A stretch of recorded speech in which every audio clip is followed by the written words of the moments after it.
Good morning mga ka-farmers. For today's videos natin, maghahanap tayo ng kabuting gubat, mamarang, ang tawagin dito sa amin. Dito, magatitingin-tingin tayo dito sa mga ilalim ng mga puno. Dito nga pala ako sa ilalim ng mga buhuan ka-farmers. Dito ako maghahanap ng mga kabuting mamarang. Dahil dito kalimitan tumutubo ang mga ito. Kaya sa ilalim ng mga manggahan, ito maaaring makita. At dito ay nakachimpo na tayo kaagad ng kabuting mamarang mga ka-farmers.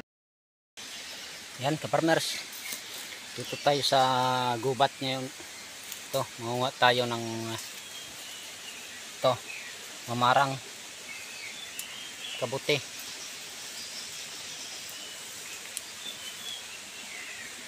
Ito yung pang-ulam natin yung tanghalian ka-farmers.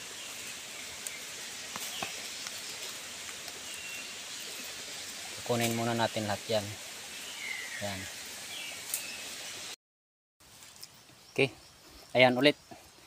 Kita ulit tayo ka-farmers. Kakita ulit tayo ng kabuti. Pangalawang ano natin to.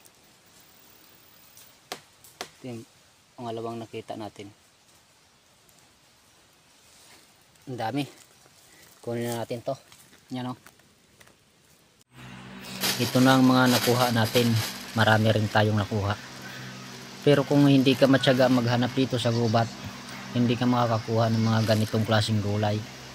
Dahil mahirap din hanapin ito. Kailangan talaga ng sipag at tiyaga sa paghahanap ng mga ganitong klaseng gulay dito sa kagubatan.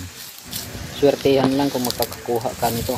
Kaya malaking bagay na ito para malibre yung pang-ulam-ulam natin. Ito nga pala yung mga kasama ko. Siyempre, kailangan natin ng mga kasama dito sa gubat. Kung nagustuhan nyo ang video na ito, palike and share naman mga ka-farmers. Thank you for watching ka-farmers.